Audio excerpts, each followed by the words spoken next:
Hearing gives us an opportunity to examine a critical component of military health care, the TRICARE pharmacy program. Our witnesses today have a wide variety of experiences from policy oversight of the program all the way to TRICARE beneficiaries using its services. I want to thank Dr. David Smith, Dr. Adam Kautzner. Is that it? That's pretty good. Dr. Langsford and Mr. Greg Raybold. As someone who's spent decades coaching young men and women to perform at highest level, I understand that success depends on preparation, discipline, and access to the right tools. The same principle applies to our military. We cannot expect service members to maintain peak readiness if they cannot reliably access the medications and treatments they need. The TRICARE pharmacy program serves millions of active duty service members, retirees, and military families. For many beneficiaries, access to prescription medicines or medications is not a matter of convenience. It is essential to managing chronic conditions, recovering from injuries, maintaining mental health, and ensuring overall fitness for duty. As Congress continues to oversee military health care spending, we must strike the right balance between controlling costs and maintaining access. Savings achieved on paper are not real savings if they result in delayed treatment, reduced readiness, or additional health care costs down the road. I'm particularly interested in how the pharmacy program supports preventive care, injury recovery, behavioral health, and overall force readiness. We should be asking whether beneficiaries can access medications in a timely manner, whether military families in rural communities face unique challenges, and whether the department is using modern tools and data to improve outcomes while managing costs. I also want to understand how the department is preparing the future challenges, including drug shortages, supply chain disruptions, and the growing costs associated with specialty medications. Ultimately, our goal should be to straightforward provide America's service members and their families with reliable access to high-quality pharmacy services while being responsible stewards of taxpayer dollars. I thank our witnesses for appearing here today and look forward to their testimony. We will have senators coming in and out because we have a lot of committee hearings today, so be patient with us. But we also have a lot of questions that we want to ask. So thank you for being here today. And now Senator Warren in her opening statement. Thank you, Mr. Chairman, and thank you to our witnesses for being with us today. We're here today because the TRICARE pharmacy program lacks meaningful oversight. Since 2022, 13,000 pharmacies have left the TRICARE network. That means that's 13,000 local pharmacies that can no longer fill prescriptions for our service members, and 400,000 military families have got to get out there and find a new pharmacy. The consequences of losing access to your local pharmacy can be immeasurable. Think about veterans with complex medical needs who rely on the personalized care of a local pharmacist, someone who will check for drug interactions and package medications to maximize adherence, and comfort a caregiver who is overwhelmed by their responsibilities. It is the kind of care we want for our military families, and it is the kind of care they deserve.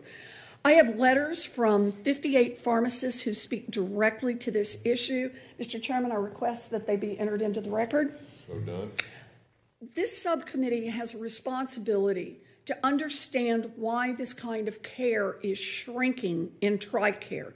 So we need to look at the contractor who is running this program. Since 2003, DOD has awarded the TRICARE pharmacy contract to Express Scripts, the largest pharmacy benefit manager, or PBM, in the country. For 23 years, they have had an exclusive contract with the most recent contract worth at least $4.3 billion in revenues over 7 years. So what does Express Scripts do with billions of taxpayer dollars? Well, they decide which retail pharmacies are in the TRICARE network and what they're going to get paid for a prescription.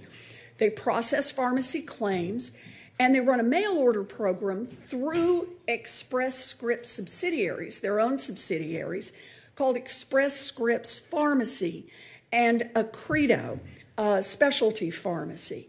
Here's the kicker. Express Scripts both decides the reimbursement rates for its competitors, and it provides its own pharmacy benefit services. All of it gets billed to TRICARE. And that seems to me to be a pretty clear conflict of interest. And yet DOD actually requires the TRICARE pharmacy contractor both to own a PBM and its own pharmacy. I don't know who talked them into that, but it is an open invitation for Express Scripts to milk the federal government, to kick out the competition, and to steer a lot of money its own way. The squeeze play is not hard to pull off. In a traditional PBM contract, when the same company owns a PBM and a pharmacy, it can leverage the vertical integration through tactics like spread pricing, in which PBMs charge insurers more than what they reimburse pharmacies for a drug, or engage in steering, in which they under-reimburse the competitors and send more business to the PBM's own pharmacy. DOD and Express Scripts are quick to clarify that TRICARE pharmacy contract is not a traditional PBM contract. So they claim that these profit-maximizing games don't apply to them. The problem is the facts. Audits of Express Scripts and other government contracts show exactly these same practices. But DOD and Express Scripts want you to believe there is nothing to see here. Okay, but if that were true, DOD and Express Scripts should be rushing to provide this committee with proof. And yet for 3 years now, I have repeatedly asked for the terms of DOD's contract with Express Scripts, only to be told for 3 years that what DOD pays for prescription drugs is either proprietary or a trade secret, and that people like the chairman and me, whose job it is to conduct oversight on exactly this issue, are not allowed to see it. After I pressed Assistant Secretary Keith Bass on the department's weak oversight of this contract during a hearing before this subcommittee in May, he committed to conduct an annual review of the contract and to disclose the differences in reimbursement rates and fees between the retail pharmacies and the Express Scripts subsidiaries. Nearly 2 months later, I am still waiting for those numbers. If DOD and Express Scripts refuse to share this data, we can draw only one conclusion. The contract that DOD and Express Scripts want us to believe is so different is not really different at all. Now, I am glad that this committee included a requirement in the fiscal year 2027 NDAA to audit this contract. We need to pass that requirement into law. DOD has also begun negotiating the next pharmacy contract, which will take place in 2030. I urge DOD to flatly prohibit vertical integration in the next TRICARE pharmacy contract. A vertically integrated PBM has every incentive to line its own pockets, and DOD should not be using taxpayer dollars to fund these schemes. If DOD wants to use a PBM, then get one that works exclusively for DOD and American taxpayers, and not one that is simultaneously trying to increase profits for its parent insurance company. So I look forward to discussing these topics. Thank you again for having this hearing, Mr. Chairman. Thank you, Senator Warren. Before we start, the Personnel Subcommittee has received a number of statements for record. Without objection, they will be included in the record. Now, we have 4 witnesses. Dr. Smith, we'll start with you, but I'd like to say this. We have a lot of questions. I've read some of your opening statements that are rather long. Please keep your statements short. Now, at the end, if you want to continue with your statement, we'll let you do that. But I'd like to get to the questions because we have senators here that need to get on to other hearings. So, Dr. Smith, we'll start with you, please. Well, Chairman Tuberville, Ranking Member Warren, and distinguished members of the committee, thank you for the opportunity to testify before you today, alongside my distinguished colleagues from the private sector. The department is proud to deliver one of the most comprehensive health benefits of any employer in the country, to include an exceptional prescription drug benefit offered through 3 points of service: the military treatment facility, the TRICARE mail order pharmacy TMOP, which provides home delivery, and the TRICARE retail pharmacy network. My written statement provides much more detail, as you pointed out, sir, of the TRICARE pharmacy program, addressing our contract support, as well as how the government directly manages the benefit. I will, however, touch on a few important items that I know are among the greatest concerns you have raised with us. Over 70% of all prescription medications are provided through either the mail order or the retail networks, which are managed by the Defense Health Agency through our TRICARE pharmacy contractor, Evernorth Federal Services. This contract is different from most civilian models for administering prescription drug benefits. DHA uses a pharmacy benefit administrator, or a PBA model, rather than a traditional pharmacy benefit manager, or PBM model, commonly used by many employers and health insurance firms. The defining feature of the PBA model is the DHA pays the contractor a fixed administrative fee per prescription filled at retail or TMOP. The TPharm 5 contractor cannot generate revenue from price of drugs themselves at either retail or mail order outlet. The civilian PBM model often controls the formulary placement as another mechanism to drive revenue streams, which cannot happen under our contract due to the government's uniform formulary process. The government provides these functions and generates the savings for the program. We are essentially the PBM and saving dollars for the taxpayer. Through this model, the government ensures contractor incentives are aligned with DHA pharmacy program goals rather than revenue generated from drug pricing. The DHA does recover costs on drug prices directly from the pharmacy manufacturers, not the pharmacy contractor, thanks to the statutory authority that Congress has provided us through the TRICARE Retail Refund Program for drugs dispensed at retail. Recovered refunds are returned to the government and are independent of the TPharm 5 contract. Since the program was first introduced, the department has recognized over $22 billion worth of savings, and in fiscal year 26, those savings are projected to reach $2 billion. The DHA establishes access to pharmacy service requirements as part of the contract. The contractor must offer at least one network pharmacy within a 15-minute drive for 95% of all the beneficiaries and maintains a minimum network size of 35,000 pharmacies. Currently, there are over 98% of our beneficiaries who are within a 15-minute drive time and over 99% that are within a 30-minute drive time. The retail network consists of 46,000 pharmacies, 11,000 higher than the contractual floor. The government has full visibility and control over the cost of the pharmaceuticals dispensed from our mail order programs, and the Defense Logistics Agency procures and replenishes through the Prime Vendor Program using the established pricing off the federal supply schedules. Evernorth receives no reimbursement for the cost of drugs themselves dispensed through and under TMOP.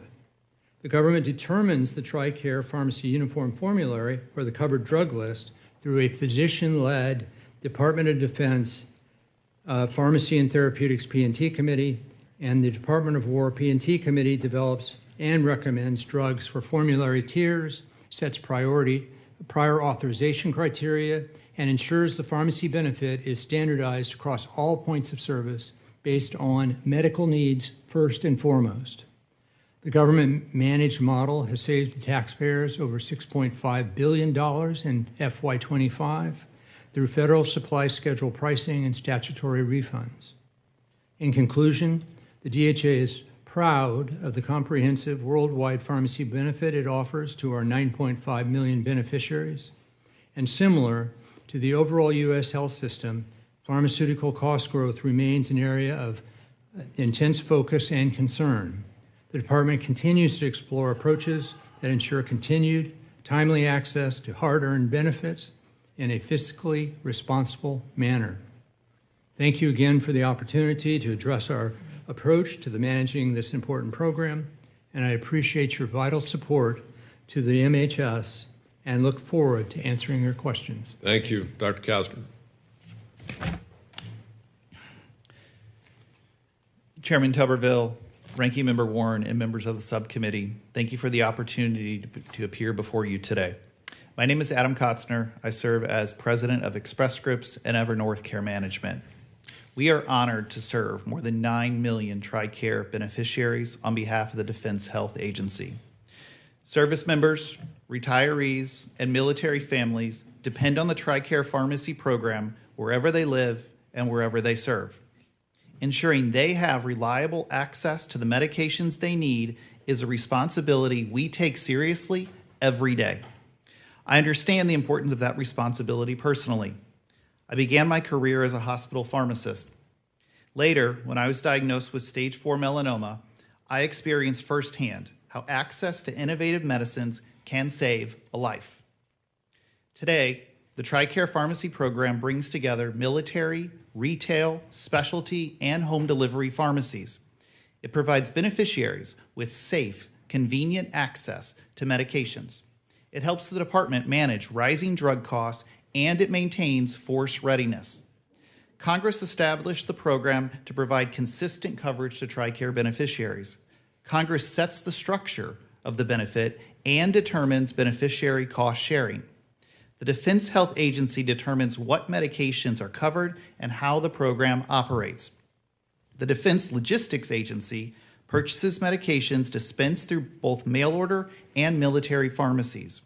Our role is straightforward. Execute that design with precision and care. Every day, we are accountable for ensuring patients have reliable access to medicines, that the program operates smoothly, and that taxpayer dollars are spent responsibly. We build the broadest network of retail pharmacies across the country at the best possible value for the government, and we ensure service members can access their medications no matter where they serve. That responsibility matters.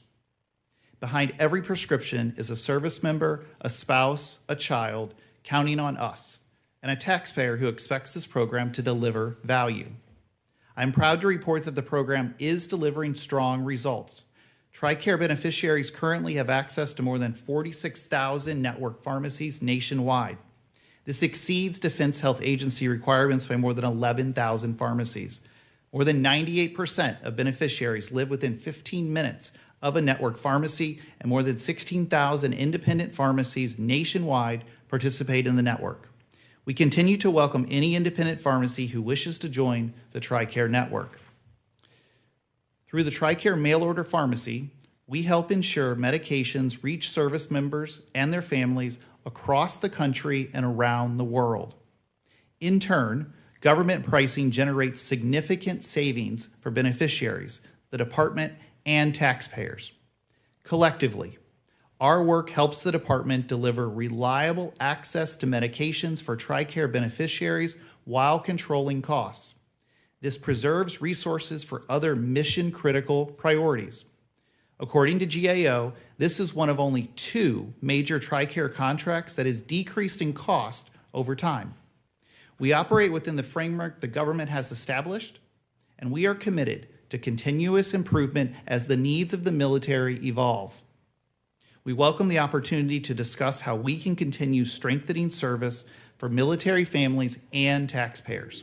I look forward to your questions. Thank you. You get bonus points for cutting it down pretty good. Thank you. Dr. Langsford. Chairman Tuberville, Ranking Member Warren, and members of the subcommittee. Thank you for the opportunity to testify before you today. My name is Dr. Micah Lansford. I'm a pharmacist and owner of Roden Smith Pharmacy in Clovis, New Mexico, and sits next to Cannon Air Force Base. It's a community of active duty members, their dependents, and retirees, and we've been able to serve this community for as long as I can remember. We did, anyways, up until 2023, when Express Scripts forced us out of the TRICARE program. For years, TRICARE beneficiaries could choose the pharmacy that served them best. For most, that was a community pharmacy like mine that provides a higher level of personal care, easier access, same-day medications, packaging, MedSync, immunizations, delivery, compounding, and a pharmacist that knew their family and their situation. Now, many pharmacies like mine have been forced out of the TRICARE program. We were pushed out by contract terms that made an already difficult participation impossible, leaving beneficiaries with fewer choices and less access to the care that worked best for them. I reviewed all of the almost 7,000 prescriptions we filled in 2022, our last year in the program, and we were reimbursed on average 37 cents below the cost of the drug itself, without any additional allowance for overhead. After ESI was awarded the T-Farm 5 contract, they drastically reduced their reimbursements rates, such that I would have lost almost $9 on every prescription I filled before overhead, before any other expense. That would have been catastrophic for our business's viability and for all the other patients that we serve. Prescription care should not be a loss leader. No pharmacy can continue serving patients under a contract that requires it to lose money on the very care that it provides. ESI's contract had real-life consequences and was felt acutely by the families who live and depend on our care locally. People like Lynn, a disabled retired airman, and Jelaine, his wife, and also his full-time caregiver. Before each monthly fill, I worked with Jelaine to reconcile changes, identify concerns, and ensure his medications still made sense. I can't take care of them anymore. Like the many military spouses holding down the fort at home while their airman is deployed abroad. They used to be able to come through the pharmacy drive-thru or pop in for an antibiotic for a child. Now they have to wade through security lines trying to get on base pharmacy, hoping the drug is in stock when they arrive. Or all the elderly retirees that used to be able to come in, dump their problems or confusion quite literally on the counter in front of me, in front of somebody they knew and trusted. I can't do that for them anymore. And it wasn't just the patients that suffered under this contract change. I had to look each of them in the eye and say, I am sorry, I can no longer help you. Mail order may deliver medication. Community pharmacy is where care is delivered. These stories were not inevitable. They were the purposeful result of network terms ESI chose to impose and the conflicts of interest inherent in the system. ESI decides which pharmacies can participate, how much they will be paid, and then profits when the patient is redirected to one of their mail order or specialty pharmacy facilities. Then ESI supplies most of the data to judge whether or not the network is adequate or if they are successful. No contractor should be allowed to referee a game while also competing in it.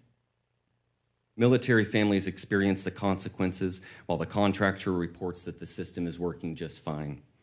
Congress can and should correct this, require an independent audit, measure real pharmacy access, require transparent and sustainable reimbursement, protect patient choice, and establish conflict of interest safeguards that require a non-vertically integrated manager. The question is not what pharmacy or what military families can tolerate, it's what they deserve.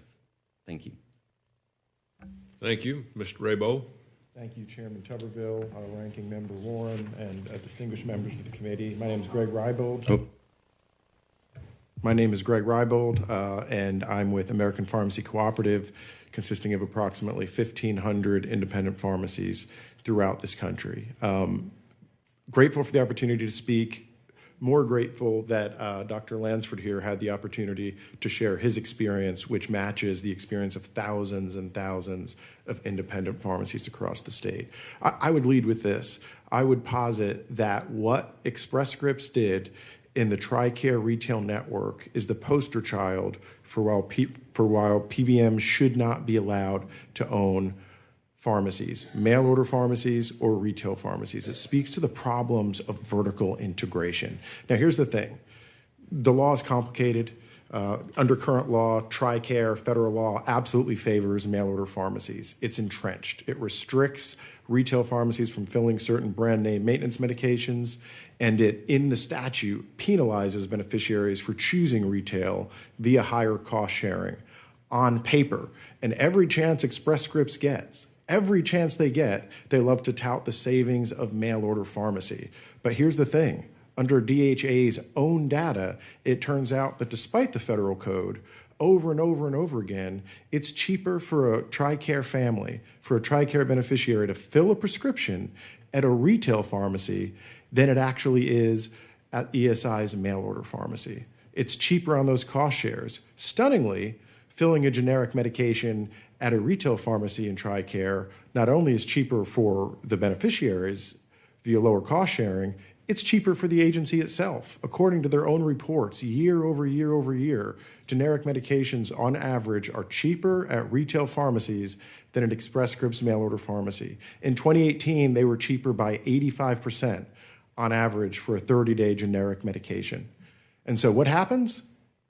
Why on earth would Express Scripts in around 2022 want to cull between 13 and 15,000 retail pharmacies from their network under the auspices of cost saving? I would posit, and if you're anything like me, and I know I am, I would posit that you look at their self-interest, you look at the vertical integration, and DHA's own data shows that between 2018 and 2022, ESI's mail order pharmacy in the TRICARE network lost about 9% of utilization. 9% of utilization. Beneficiaries were choosing retail pharmacies to get the care that they deserve.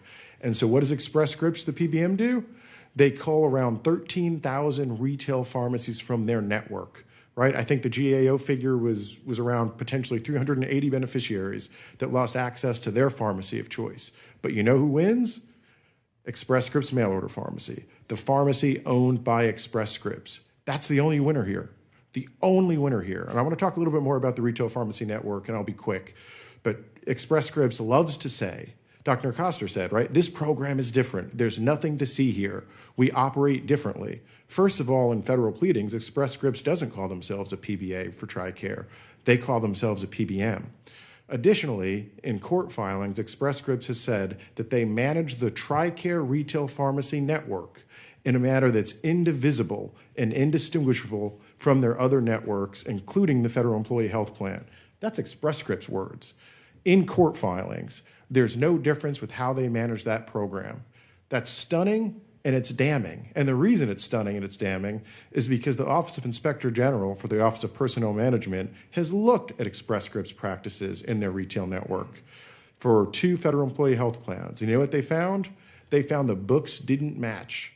They found that the drug prices they were reporting to the federal employee health plan clients didn't match the lower reimbursements they were negotiating with retail pharmacies, to the tune of $18 million. That tells you 2 things. 1, they got 2 sets of books, and 2, spread pricing is alive and well in the Express Scripts retail TRICARE pharmacy network. I think the good news is there's things that we can do. Absolutely immediately, I think DHA should engage in an expansive audit using their Office of Inspector General with an interagency agreement with the Office of Personnel Management's Office of Inspector General. They've looked under the hood, and they know where those bodies are buried. On top of that, I think certainly the contract can be improved to prohibit vertical integration and to close these loopholes. And lastly, legislation is absolutely in order to remove the entrenched favoritism towards mail order pharmacy, increase patient choice, end PBM steering, and take away the ability of Express Scripts to manipulate drug prices by moving to a market-based index. Thank you, Chairman. Thank you very much. So obviously, we have some disagreements in here. Let's get those out and see if we can make it better. For 6 years, I'm on the health committee, and I've heard a lot about this over the years. So this will be good. And I'm going to yield my time to probably a guy that knows more about health care.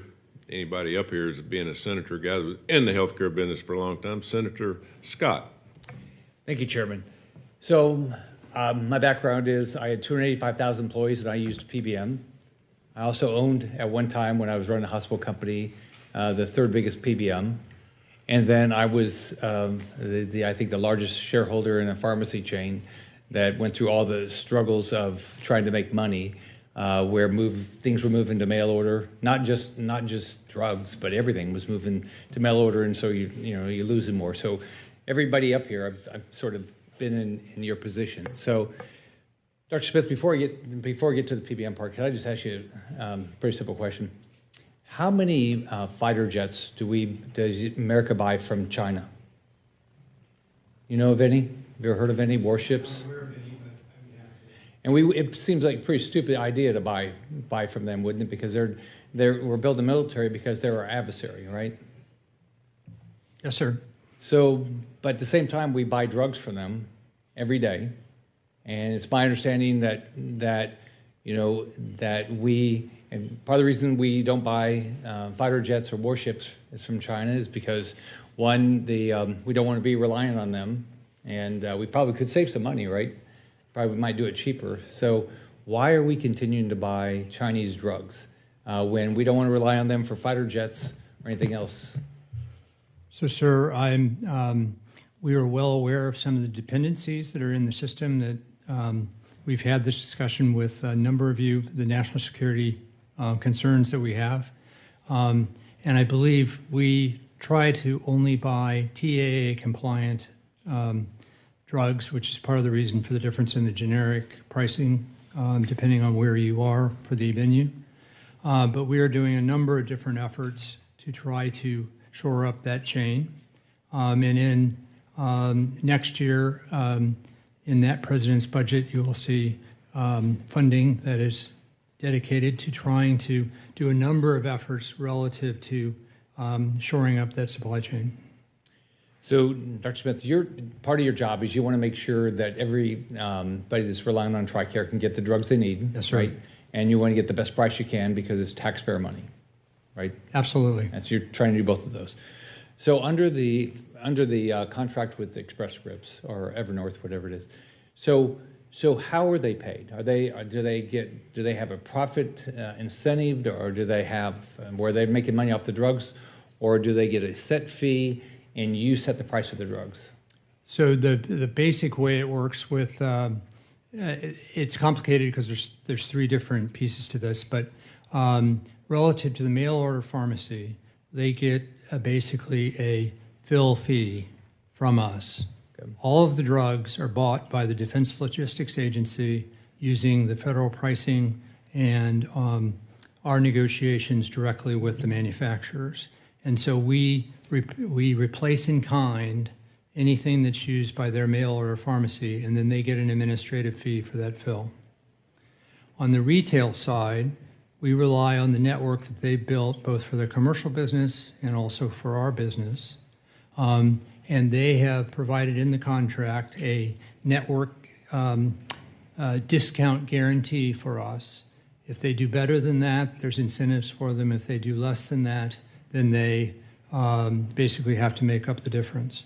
Then we are the ones that go out and get the refunds based on the TRICARE. The exact name is the TRICARE Retail Refund Program that you all authorized us, and we have that. So that brings it back down to about federal supply. And then our Pharmacy and Therapeutics Committee also then works with manufacturers on volume discounts and all, and we will go after additional discounts to save money.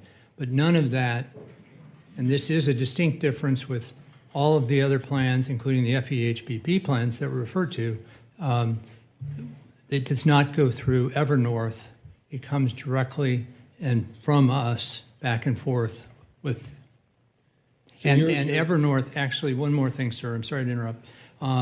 on the retail network, they are using direct government funds to actually pay the bills to the pharmacies. Okay. You decide the price. You're buying the drugs. So Yes, sir. It's your drug, and do you set the copay for TRICARE? That's set by you, the Congress. So the Express Scripts is not setting the copay. No, sir, they do not. Now, the pricing within the network that is paid to the pharmacy is part of Evernorth's work. We then come back and get refunds from the pharmaceutical companies if that for the price that is above the FSA. Just to be clear on that. Right, and you use whether it's Express Scripts or somebody else, you use mail order because it's cheaper, right? We use the advantage of mail order is multifold. One is that it's convenient for the person that needs to get their drug on a recurrent basis. But we also buy all the drugs for mail order, so that makes it significantly cheaper than what it costs in the retail network. Okay, so is a consumer mandated to use the mail order? If they are for brand name drugs, they are after 2 fills in the retail network. We ask them to move over to the TMOP. And that's a decision you made because you can save money. Yes, sir. Okay, all right. And so, Dr. Kostner, how many pharmacies are there in the country? Senator, there are over 60,000 retail pharmacies in the country. So how many do you contract with on behalf of the Department of War? So we contract today over 46,000, so 11,000 more than the minimum that's met in the contract. So when there's somebody like Dr. Lansford that he loses the contract, what's the typical thing? Why does that happen? Why does the Express Scripts or Evernorth whatever change? So we have 16,000 plus independent pharmacies that do participate and have chosen to service TRICARE beneficiaries in our network today. We do go out and contract. We want to have as many pharmacies in our network as we possibly can. We would like to have an even broader network than what we already have, but we do cover over 98% of beneficiaries within a 15-minute drive time today, and which exceeds the standard within the contract. It depends on where those pharmacies are located. Certainly those that are in very rural areas, we may contract with them even differently because there's an unmet need and a gap that we need to fill. So it really depends on the location of that pharmacy and how many other pharmacies are around it that a beneficiary will have access to. Can I ask one more question? All right, one more. So, Dr. Smith, so if you didn't work with Express Scripts on their mail order, you could contract with somebody else, right? You could contract with another PBM company, right? There's no reason you have to do it with Express Scripts. Relative to the mail order, yes, sir. It's a competitively bid contract each time. Okay, thanks. Thank you, Senator Scott. Senator Warren? Thank you, Mr. Chairman. So we know that insurance companies often contract with the pharmacy benefit manager to manage the prescription drug coverage. And at least in theory, the way it was supposed to work is that the PBM would work for the insurance company and for the people who have insurance with them. But PBMs have gotten caught doing all kinds of self-dealing. We've already mentioned several times today, it was in much of your testimony, spread pricing. And that's when the PBM reimburses an independent pharmacy, not its own subsidiary, but an independent pharmacy, $70 for a drug, then bills the insurance company $100 for the drug, and then often secretly pockets the $30 difference. That's spread pricing that we're talking about today. Now, DOD and Express Scripts say the TRICARE pharmacy contract is not a traditional PBM contract. It's a, quote, purely administrative contract. They claim that Express Scripts follows DOD directions and passes all of the savings through to DOD, meaning there is no spread here. What you pay goes straight on through, and that's how we protect the taxpayer. I taught contract law for many, many years. So what I want to see is not how DOD summarizes this contract or how the PBM summarizes this contract. I want to see what the contract itself actually says. I wanted to see it, but DOD refuses to release the contract with Express Scripts. However, I have a copy of the contract that Express Scripts told the pharmacies that they would have to sign in 2022, or they couldn't get any reimbursement and be part of the system. And so you want to be part of TRICARE, you had to sign this. So I just want to take a look at one of those terms. Section 3.5 states that Express Scripts maintains the right to, quote, aggregate reimbursement, reconciliation, and offset methodology. Dr. Kotzner, you're president of Express Scripts, so tell us, does this mean that Express Scripts can adjust what they pay pharmacies after a claim has been processed?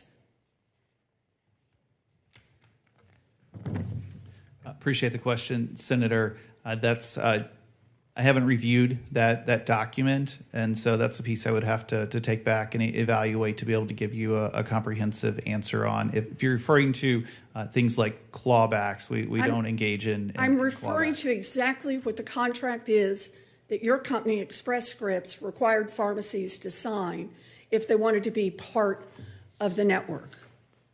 And I'm just asking, does that mean after you've told the DOD, for example, in my example, that it was a $100 prescription, that you can readjust that price with the pharmacy after the fact, say down to $70, just sticking with the same example?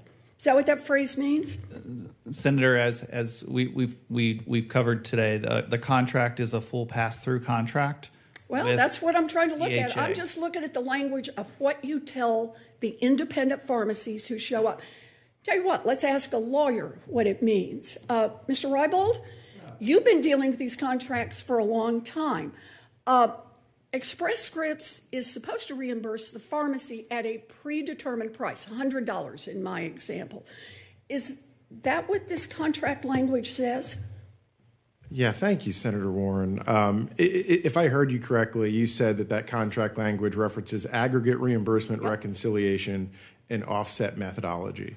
And what I would say is that is, in about 20 years of practicing law, that might be the biggest smoking gun document I've seen in a hearing, right? Because what that means is they get to do post-adjudication offsets. So what they reimburse a pharmacy at the point of sale, they get to move it around. And with all due respect to Dr. Costner, my understanding is for years he was over retail pharmacy networks. So this term shouldn't be a real surprise to him. But what I would say is this: when you take that provision, which gives them the right to move money around after the fact across plans, it's essentially, we're talking about what? A complex shell game. We're talking about a Fortune 20 company playing a shell game that you see on the street corner in any city.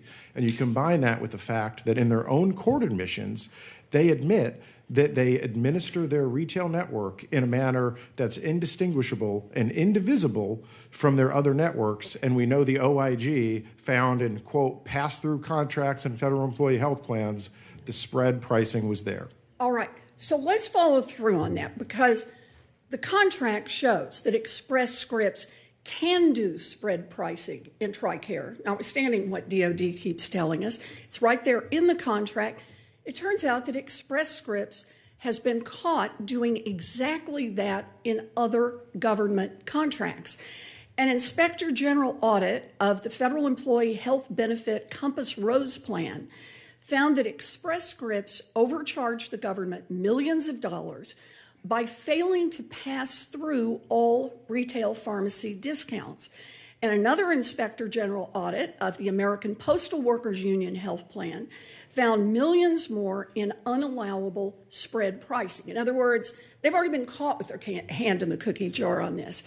But still, DOD claims that for TRICARE, quote, all savings, meaning the difference between $100 and $70 that you're getting, Dr. Langsford, go directly back to the government, to DOD.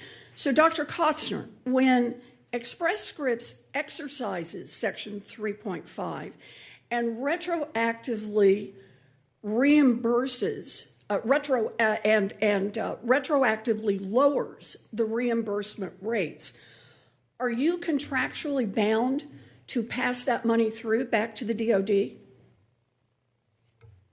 Appreciate the question, Senator. Our focus is administering the contract with DHA. It's 100% pass-through arrangement. So you are is it your testimony today that when you tell Dr. Lansford that he is only going to get $70 and you've already told the DoD that it cost $100, and you get $30 back from Dr. Lansford, 100 and then 30 back, are you telling us that every penny of that gets sent back to DoD? Is that your testimony today? Senator, we don't engage in spread pricing. This is a different type of contract. That is a description with DHA. of spread pricing. If you engage in no spread pricing, then you have a really easy one-word answer here. And that is that you are returning every penny when you retroactively adjust prices. Is that your testimony today? Senator, this is a pass-through arrangement contract, Is that and your all testimony savings goes back today? to. This is a pass-through arrangement If it is a contract, and all pass, all right, savings let's goes do it back the other to way DHA. then. If this is a pass-through arrangement, would you support an independent public audit to verify that you are complying with full pass-through? We're honored to be able to serve the TRICARE beneficiaries, and the government's business is very important to us. And So I take it that's a we yes? You would support an we're happy to independent comply audit to verify that every penny is going back to the government. Is that right? And that you're not using this clause in the contract. Is that right? If Congress and DHA would like to do those. I would like to do it. We are the oversight committee here. I'm a member of Congress. This is my job, oversight. Will you agree to an audit? Our company will comply with what Congress and DHA So if does we deem that we need to do. Then you will. You know, look, DOD and Express Scripts say there's no spread pricing in the TRICARE contract, but the same language that Express Scripts used to bilk other government plans out of millions of dollars is also present in TRICARE. We may well find that Express Scripts is playing the same games in TRICARE or not, but we can't tell without an independent audit. I am glad that we have a provision in this year's NDAA that will require an audit here, but frankly, I'm pretty outraged that you drag in billions of dollars from taxpayers and that you won't submit to an audit when it's clear that you have the opportunity to bilk the federal government and you have used that opportunity in other circumstances. So yeah, thank you, Mr. Chairman. I appreciate the extra time. Thank you very much. Dr. Langford, as a pharmacist who previously participated in TRICARE Network and then made the decision to leave, can you walk us through the factors that led to that decision? Specifically, what challenges did you face regarding reimbursement, rates, administrative requirements, and other aspects of the program, and what changes would be necessary for your pharmacy or others like it to rejoin the network? Thank you for the question, Senator. The direction of the industry has been unsustainable for a long time. PBMs and their vertically integrated organizations take every opportunity to underpay and compromise the local healthcare networks that already are in place and exist. In this particular instance, it would have become the worst contract that we would have been a part of, only second to New Mexico Medicaid at the time, which later went on to recognize the problem with about half of the rural pharmacies in the state closing over a short time frame, and they passed legislation fixing it, a NADAC Plus model that supports pharmacies staying in business. Very good. Mr. Raybold, from the perspective of the independent pharmacy community, what are the most significant challenges pharmacies faces in participating in TRICARE Network today, and how have those challenges affected beneficiary access to pharmacy services? Yeah, thank you for the question, Mr. Chairman. And, what I would say is, and just to follow up what I said earlier is, when you have vertically integrated, when you have the PBM that also owns the mail order pharmacy, and just to set the record straight here, what happened is Express Scripts went to DHA in late 2022, and they asked to reduce the pharmacy network by up to 15,000. They got that permission, and they wielded underwater reimbursements as a sword. They wielded underwater reimbursements to purge roughly 13,000 retail pharmacies from their network, 13,000 competitors, on the heels of, in fact, them losing 9% utilization at their mail order pharmacies between that 2018 and 2022. So, I think that in and of itself is damning. And the other thing that I think is just so important to understand here is when you have these vertically integrated pharmacies and they're engaging in these practices that favor their mail order pharmacy, it's so tricky. Because the statutory code says, and bear with me here really quickly, I'll be fast, but the statutory code essentially says, hey, if you want to use a mail order pharmacy, you're going to pay a $14 copay. If you want to use a retail pharmacy, you're going to pay a $16 copay for 30 days times 3. And so in the code, it looks like using a retail pharmacy is over 200% more than using a mail order pharmacy. But in practice, here's what ESI is doing. They're reimbursing their mail order pharmacy over and over and over again at the statutory ceiling of $14. But they're reimbursing retail pharmacies sometimes as low as 65 cents a prescription. And so Express Scripts is telling beneficiaries, hey, mail order is cheaper. Mail order is cheaper. But when you look at their data, their mail order pharmacy can be as much as sometimes 500, 600, even 1,000% more. So they love to tout the savings of mail order, but the way they have implemented this system, ESI is not giving the best prices at their mail order pharmacy. They're not even giving it the best prices on the block. We've got Express Scripts data in Georgia that's required to be filed, and we've got beneficiaries in commercial plans who are getting far, far better deals than they are at ESI's mail order pharmacy. And then on top of the $14 cost share, they're also getting an admin fee. I don't know how much that admin fee is. I'd sure like to know. Thank you, Chairman. Thank you. Senator King. Thank you, Mr. Chairman. I appreciate your allowing a non-member of the subcommittee, but a member of the committee to join you today. You'll have to pardon me because this doesn't make sense. Mr. Smith, what's the purpose of the contract with ESI? What does the contract do? What are you buying? Yes, sir. So the contract is basically a pharmacy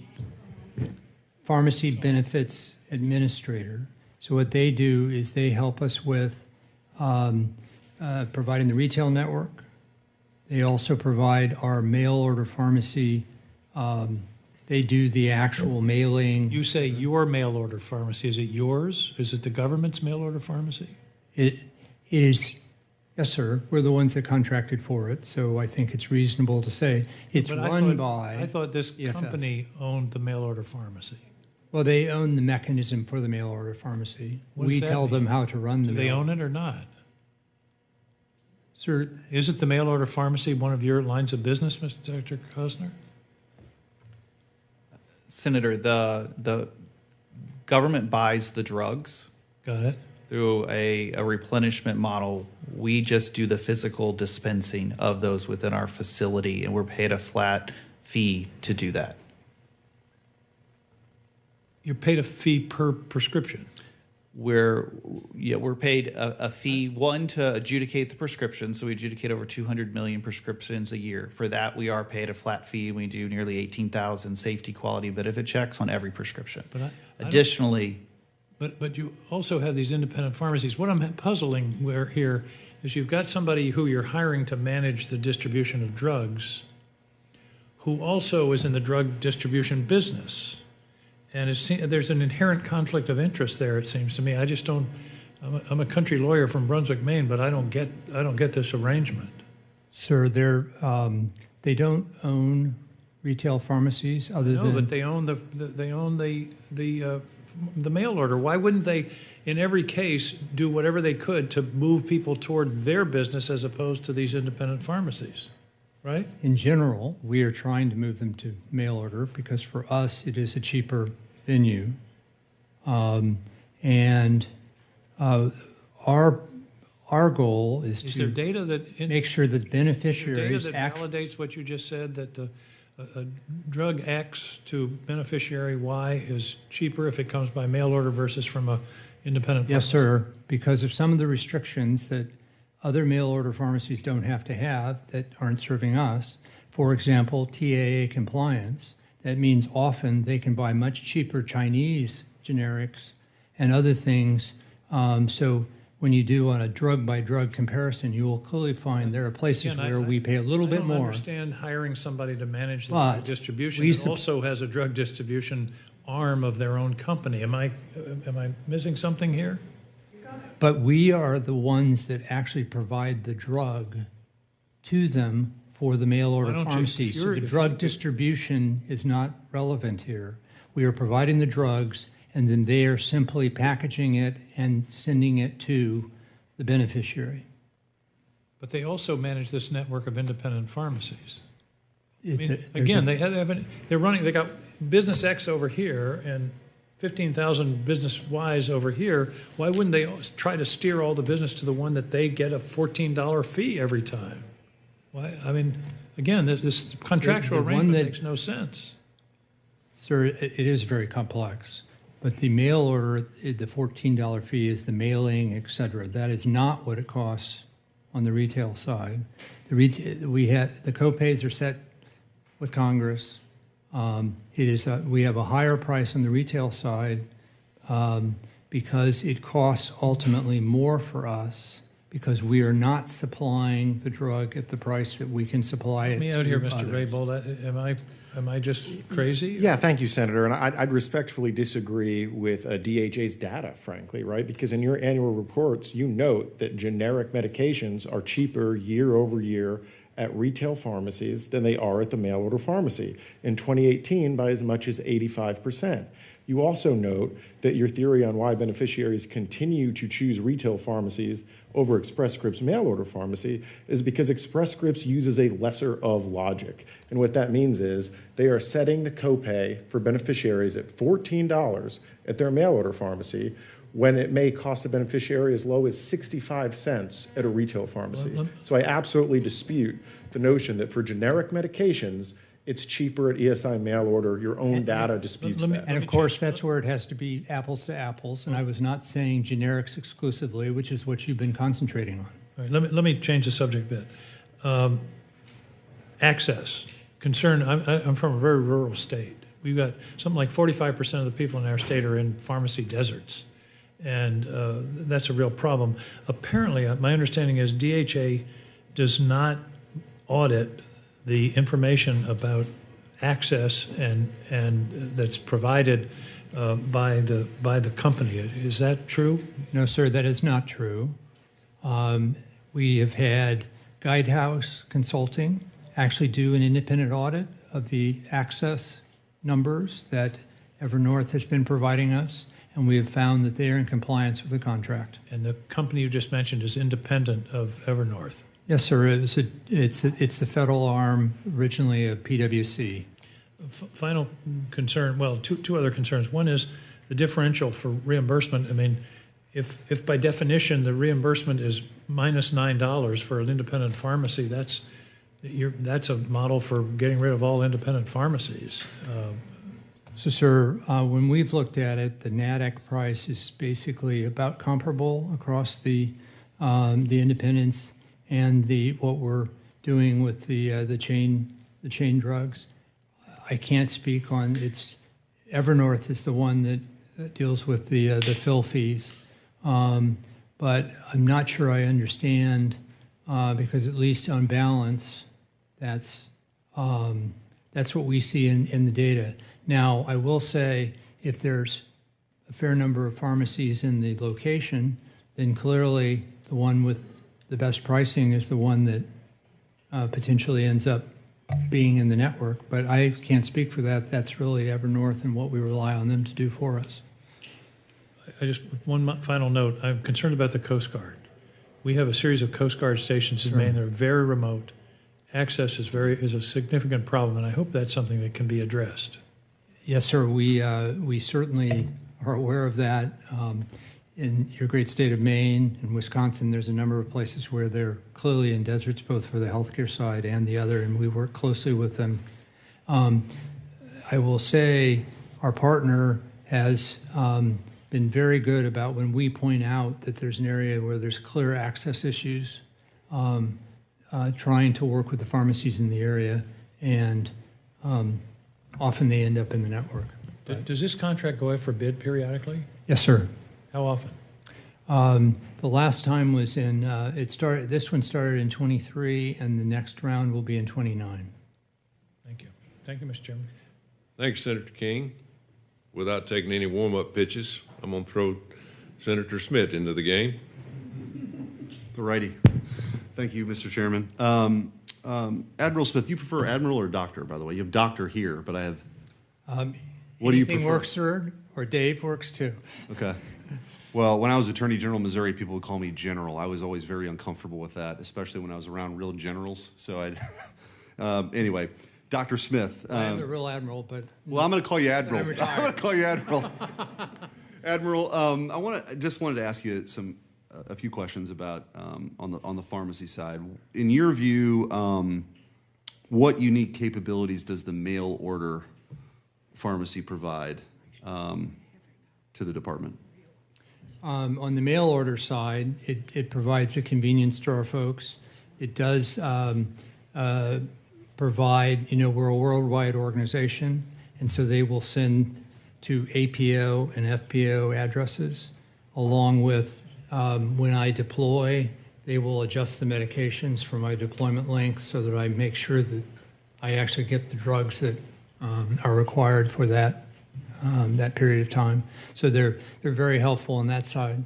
We also then have it set up to where it's just a fill fee, and we supply all of the drugs using FSS pricing or better through DLA. And it may seem like maybe an obvious question, but I think worth asking. And how do you, since given the nature of this committee, how do you think that this, how do you view this as a component of readiness for our men and women? I think it's absolutely critical. We talked about the worldwide distribution of our personnel and the fact that our partners help us with that. Clearly, we have to make sure that we have that logistics chain, if you will. Additionally, having good access means that I can start the drug sooner and hopefully have a quicker result to make me more fit and deployable sooner, or my family recover faster. So having a robust pharmacy benefit is what we clearly want to have, but we also want to be cognizant of the pricing in pharmacy and make sure that we're getting the best value for the taxpayer. Is your assessment that Express Scripts has performed well in that regard? Because yes, sir. Yeah, and how do you measure success as it relates to how Express Scripts is doing? Well, we have a whole number of criteria that we look at, everything ranging from claims accuracy to our customer satisfaction rates, and they routinely run in the 90%. So we think that, certainly my impression is that the contract is great value and for the government. When Congress established the TRICARE pharmacy benefit, my understanding is it envisioned multiple points of service, retail, facilities, mail order, all kind of working together. How have you seen some of the utilization shifts over the years as how people access? Yeah, it has waxed and waned, quite frankly, and part of it depends on our MTFs, and clearly, as you know, over time, that access has decreased somewhat with our continually rationalizing the system. But recently, the retail has actually bumped up, and I think part of it is the fact that the generic pricing. When we buy the drugs, we have to be have to be trade agreement, TAA compliant, and so at times We can't buy the generic that's coming from China or India. And so if I go into a retail network, then I pay whatever that cost is versus the set copay. So that flexibility is obviously important because people have different ways to access. That's right. How would you assess Express Scripts' ability or capability as they've demonstrated to for people to access pharmaceuticals or drugs in a flexible way? How would you assess? What have they done that has impressed you in that way? First of all, it's just the access. We went from a mileage to an actual time, because I think that's much more realistic as to what it really takes. And when you look at how accessible we are, I think that's one of the strongest criteria that we see with what they have put together for us. Well, the pitch clock is run down, Mr. Chairman, but I want to thank you for your time, your testimony, Admiral. What's That's fair. It's still in my first term. Forgive me. Thank you, Senator Smith. Senator Blumenthal. Thank you, Mr. Chairman. Dr. Kautzner, maybe you can explain when Express Scripts makes formulary decisions, do the manufacturer rebates have a role? Senator, I appreciate the contract, and this is one area where normal PBM operations, what we do for an employer, is very different than what we do here for DHA and for TRICARE beneficiaries. So in this instance, DHA makes all clinical decisions on formularies, prior authorizations, and those types of things. So they make all the clinical decisions. They also negotiate all of the drug discounts and rebates for those products. So we simply, one, adjudicate the prescriptions and ensure that there is a high clinical quality and safety on those prescriptions. And then in some cases, as we've discussed today, we may dispense those products through our TRICARE mail order pharmacy, and if that is the case, we're paid a flat dispense fee. So you're saying for TRICARE, the formulary decisions are unaffected by the manufacturer rebate? I'm saying for our portion of what we do as the contractor for TRICARE, we aren't involved in any of those decisions or processes. All that's done by DHA. Do they affect others, decision makers, the manufacturer rebates?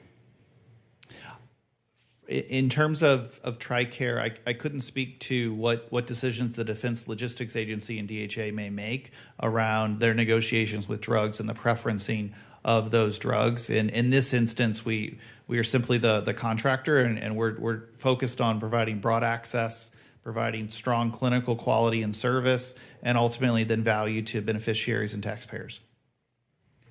Well, one reason I ask is that, as you know, finding the right mental health medication can sometimes take months or even years. Once a patient has found a productive treatment, disrupting it can have serious consequences. Then there are concerns that the pharmacy benefit managers are changing members' medication regimens even when their mental health is stable. Have you encountered that concern? In practice, I have encountered those types of concerns, and it's a piece that we take very seriously, especially for patients that are on mental health drugs, their stability on those drugs, and ensuring that once they get on a drug that works for them, because many of those drugs do have unique side effects, that once you're able to tolerate those on a product, that you're able to stay on the product, be able to refill the drug as you need to for those types of medications. But in these instances around these clinical decisions for the TRICARE contract, those that are left to DHA to make those decisions, and we carry those out. Let me ask you, Dr. Smith, does DHA monitor whether formulary changes or coverage decisions result in disruption or interruption in the mental health care treatment of patients? Sir, we, as you're probably aware, have a Pharmacy and Therapeutics Committee, and they meet periodically to review all the new drugs that come out from FDA, but also every quarter go through classes of drugs to figure out placement within the formulary. And we have primary, when there are similar drugs that have similar effects, we will choose one to be on the primary formulary, but that doesn't mean that I don't have access to the others with prior authorization and some paperwork as a provider that I need to do. So I think it's fair to say that our beneficiaries have wide access to what is required from them clinically. What is the single most important improvement that you could see being made in the healthcare system, TRICARE?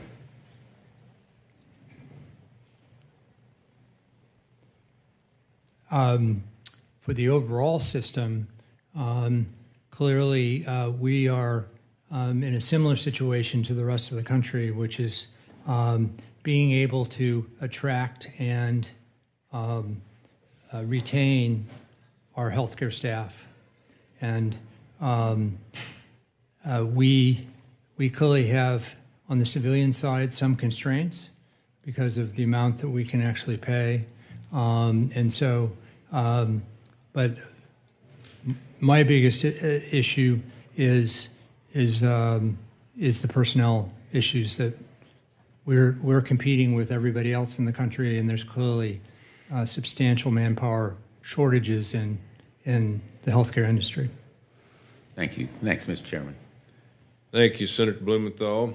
I got a question for everybody. Take about a minute each. We'll start with you, Mr. Raybould. What kind of pharmacies, what role can they play in improving medication and helping beneficiaries maintain healthier lifestyles?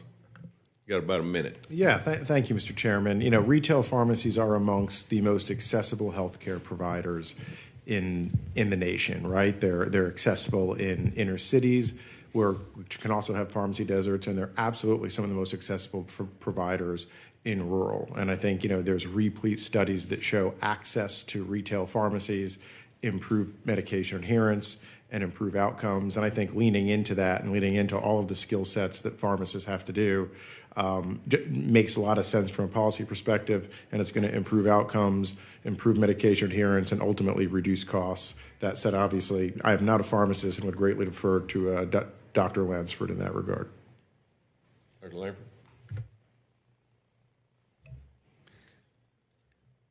You know, I think that retail pharmacy is special in this country. In every state, in every community, it is the most accessible place for people to go and get the questions that they have answered.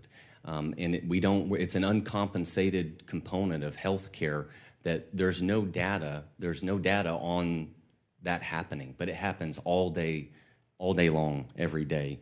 And one thing that I find really compelling, you know, I've overheard that ESI is receiving a flat fee for their services on a drug that they do not have to pay for.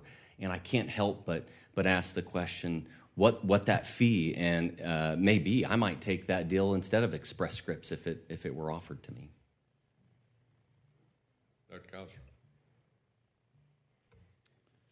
Mr. Chairman, we put a great deal of effort into the clinical side of the work in working to help TRICARE beneficiaries, military families, and retirees. And so we would continued focus on adherence and helping patients ensure that they're able to refill those medications from an automatic perspective, so they don't have to think about it. So once they're on the drugs that work for them, those drugs are going to continue to arrive either from a mail order perspective or from a retail perspective. One of the things that we've recently done as part of this new contract with DHA is implemented a clinical insights hub. So with pharmacy being the most utilized benefit, This hub allows us to go and pre-identify patients that have complex conditions where they may have the potential to worsen with those conditions. We can then intervene on that patient's behalf, help them be able to get healthier and be able to prevent them from progressing with a disease state. It's been a nice win for the organization to be able to work with DHA and be able to truly help TRICARE beneficiaries stay healthy and prevent conditions from getting worse. Dr. Smith? I agree with actually everything that's been said relative to making sure that, and the pharmacists are a critical component of making sure that our beneficiaries are actually educated about the drugs that they have, along with obviously their providers. We also work a number of, they're key to us working, for example, antibiotics and making sure that we're putting them on the right antibiotic to prevent unnecessary use of broad spectrum antibiotics. And I think everybody's aware that there's a significant national and international problem with multi-drug resistance. And so I think all of that our pharmacy community is actively engaged in and helping us with. So. Thank you. Senator Warren? Thank you, Mr. Chairman. So I just want to dig in a little bit more on the comparison between the mail order pharmacy price for a drug and what an independent pharmacy charges. So DOD and Express Scripts say repeatedly, it's in all your stuff, that the mail order program saves money. But DOD actually reported data to Congress on this in fiscal year 2023. That's the most recent we've got. So, Dr. Smith, did filling a 30-day supply of generic drugs at Express Scripts Pharmacy cost DOD, on average, more or less than filling the same prescription at a retail pharmacy? Ma'am, I'm actually going to have to take that one back for the record. You don't have to. I actually have it. It's the DOD report on this, and the answer is Express Scripts cost 12.5% more than the retail pharmacy when you put them all together on the generic drugs 30-day supply. So I want to dig just a little bit into how that could happen, because the way you describe the business model, it shouldn't be able to happen. So where does the money come from that goes to the different parties here? And one is a flat administrative fee. We've been talking about this flat administrative fee on every claim that it's mail order pharmacies process. And one lawsuit, that's where I got to look for data, alleges it's $17 that Express Scripts gets every time they fill a prescription. Let's look at the cost from the perspective of military families. The TRICARE Express Scripts website claims military families will save money by using mail, home delivery. And federal law states that for all non-active duty TRICARE beneficiaries, the copay for a generic drug is $14 with mail order versus $16 at retail. So I'm sitting there, military member, and I say, okay, I get it. It's a $2 difference, and the retail pharmacy is more expensive. But let's pause for a minute. Lots of generic drugs cost less than $14. So DOD requires Dr. Lansford and all of the other independent pharmacies to use a lesser of requirement. So Dr. Lansford, under a lesser of requirement that's part of your contract with DOD, if a drug costs $3, how much do you charge the patient? $16 or $3? Well, the pharmacy benefit manager would decide that, and in this case, it would absolutely be the lesser of $3. That's right. So you only get $3, right? If the thing costs $3. That is actually the law. That's in your DOD contract. But what about Express Scripts? Well, I have an explanation of benefits right here that shows that Express Scripts mail order pharmacies charge TRICARE and the federal government. Charge beneficiaries the full $14 copay, even when the cost of the drug is cheaper. So there's a big difference in what the customer is actually paying on the cheaper drugs. Now, in addition to the customer's copay, there's a federal government copay, maybe $17, that's the best I can tell from the lawsuit, on every prescription filled. So that means a $3 prescription, that is, it costs $3, can earn express fees $31, a $14 copay from the customer, from our service member, and then a $17 administrative fee from the federal government. Express Scripts is supposed to save money for DOD, but it appears to me, I mean, we just worked the example here, and that's what your own data show, is that it costs more. So this raises the question that's really bothering me, and that is, it goes back to what Senator King was asking about, and that is, why on earth is DOD requiring vertical integration so that the very company that's supposed to be doing the managing also owns this pharmacy that is competing with our independent pharmacies? And in fact, we've got the data, charging more, at least in some of the cases, charging both our service members more and charging our federal government more. Do you think, Dr. Smith, that maybe it is time for DOD to revisit this requirement of vertical integration? And in fact, considering saying, no, you only work for the federal government and there is no vertical integration. That is, you do not own your own pharmacy at the same time that you're trying to manage pharmacy claims for the United States government. Ma'am, using the generic example is a little bit problematic because the real cost drivers are the brand name drugs and the specialty drugs. I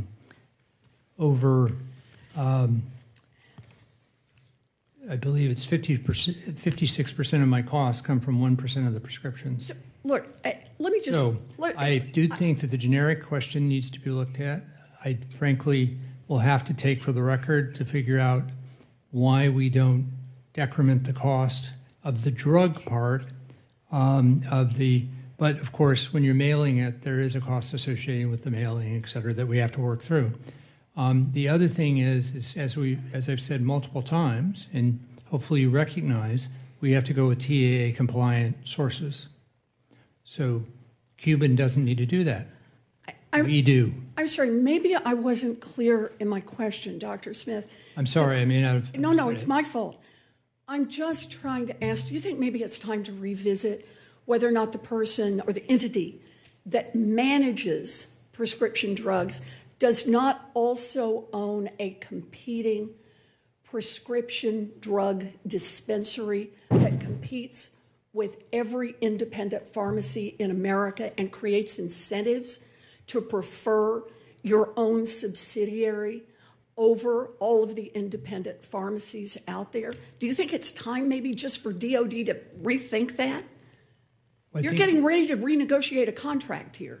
Ma'am, we're always willing to look at how we can do this better, and certainly we can look at it, but most of what EFS is doing, quite frankly, is how we have set it up and what we've told them to do it and perform it as. So I think it's reasonable for us to look at it. We clearly will. I still, because of the way our contract is set up, I don't get the issue that clearly we need to have more discussion on relative to conflict of interest, because we're the ones that are driving people to go to the retail. All our rule sets say you need to go to retail for brand and specialty because it's dramatically cheaper through mail order than it is via the retail network.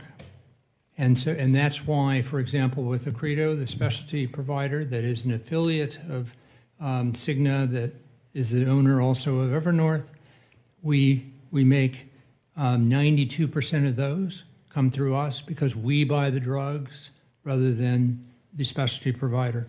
But happy to look at the system and see for our next contract whether there is a better way to set it up. Dr. Smith, let me just say, it may be cheaper to do some things by mail. I fully understand that. Dramatically. But I do not know why it is that the company that is administering how we're going to get prescription drugs out to our people and how they're going to get reimbursed for it needs to own the mail order pharmacy and be in direct competition with every individual pharmacist out there and have an incentive to drive all of our prescriptions in a way that will maximize profits for this company. If we're not in alignment on that central question, I just don't know how we go forward here. But thank you for having this hearing today. We need independent audits, and we need to rethink these DoD contracts. Senator King, you got any other questions? You sure? You look like you got something on your mind over there.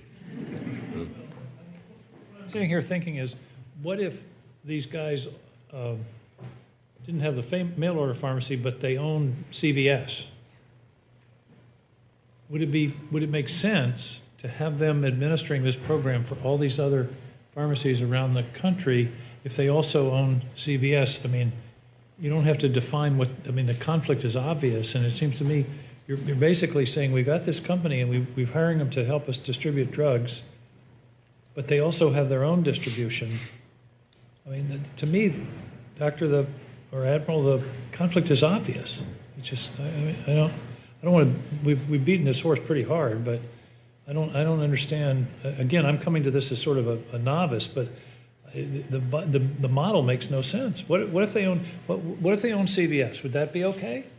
They own CVS and they also deal with all these independent contractors. At the end of the day, frankly, what we are most interested in is making sure that our beneficiaries have great access and that we are saving the taxpayer money. And I applaud you for that. That's exactly what the mission is. The question is, I would hope so, sir. Does the structure of this contract serve those purposes? That's the question. I think there's a need to prove that it doesn't. Okay. I hope you will. Thank you. Thank you, Mr. Chairman. All right, we're going to give everybody about a minute closing arguments. Mr. Raybould, we'll start with you. Yes, thank you, Mr. Chairman. Obviously, a lot to go over here. I would absolutely echo the points of Senator King and Senator Warren with regard to the vertical integration. It's funny how it always works out to cost beneficiaries more, harms retail pharmacies, but boy, ESI's mail order pharmacy comes out looking pretty good. The other thing I want to talk about really quickly, just to record set, is federal code absolutely provides that the federal government gets the same discounts, whether they're filled at mail order or whether they're filled at retail. They get those same discounts.